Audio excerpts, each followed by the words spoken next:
Hi, I'm Lori Grunin, Senior Editor for CNET, and this is the Nikon D5100.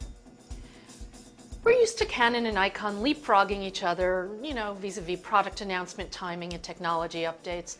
But this year, they're finally going head-to-head in the budget DSLR market. Nikon's D5100, a replacement for the 2-year-old D5000, directly takes on the Canon EOS Rebel T3i with an evenly matched competitor. An improvement over the D5000 in almost all respects, the D5100 acquits itself enough on all counts to make it a formidable sub-$1,000 DSLR. Despite its higher resolution sensor, the D5100 delivers visibly better image quality at all ISO sensitivities than the D5000, although the D5000 does have slightly better white balance. It has an excellent JPEG noise profile, very clean up to ISO 400, and despite some detail degradation from color noise, it's quite usable up to ISO 1600 as well. Beyond that really depends upon the content of your scene, though I really wouldn't recommend ISO 6400 or higher. There's far more color noise in the high ISO JPEGs than I'd like, but there's still enough detail, color saturation, and tonality to make the photos usable. Colors in its default standard picture style seem to have the saturation pushed just a little, which produces attractive, relatively accurate results. Though it's still probably not up to the standards of videographers, the video's better than Nikon's previous consumer efforts. Video's sharp and decently exposed, though it lacks the subtle tonal gradations that Canon manages to produce. However, if you just want a video mode that you can easily jump to without interrupting your still shooting, the D5100's design inherits the D7000's intelligence. The switch on the side of the mode dial toggles between regular and live view video mode, so you don't have to use an awkwardly placed mode on the dial. And the record button's in a great spot by the shutter. It's easily reachable with your forefinger, but it's not in a spot where you're likely to accidentally hit it. All the cameras in this class deliver performance that's more than capable of handling typical consumer shooting, though the D5100 generally ranks at the slower end of a fast group. Most important, however, shooting with the camera feels fast and fluid. I never felt like the autofocus or processing overhead got in the way of getting the shot. Like many in its price class, the D5100 feels a little plasticky, but solid. One of the most notable updates to the camera is the larger, higher resolution display. Nikon changed the movement of the articulated LCD from a drop down and twist to a more traditional flip out and twist.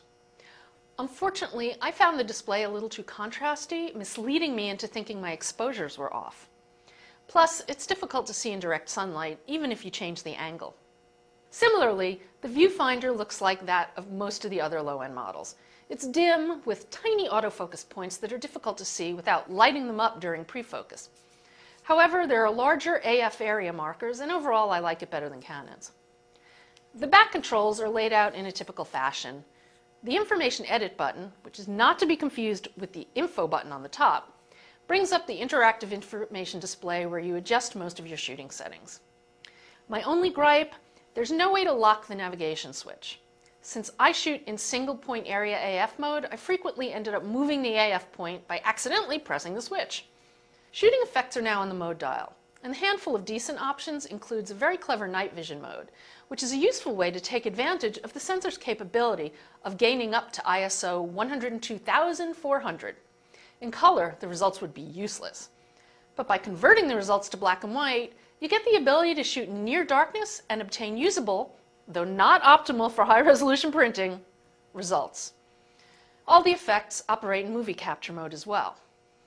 There's also a new 2-shot HDR auto-combine capability, but I found it kind of underwhelming.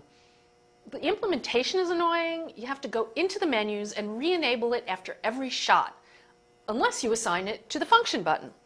But there are other things I'd like to assign to the function button instead. In either case, Nikon obviously views it as a one-shot override feature rather than a setting you'll need to use repeatedly for a short time, like you're shooting indoors. It works okay for opening up some shadow detail, but does nothing to bring down the highlights.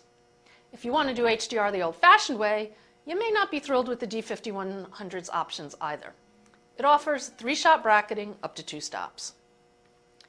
On the other hand, Nikon's always been there for time-lapse shooters, and the built-in intervalometer remains a key advantage.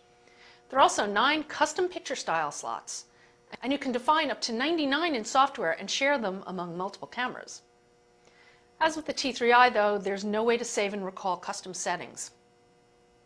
Class-lagging performance holds the D5100 back from getting an unequivocal recommendation, but it's certainly fast enough to handle most situations that general-purpose shooters will find themselves in. So if you're okay with compromising just a little on shooting speed, it should please on all other counts. I'm Lori Grunin, and this is the Nikon D5100.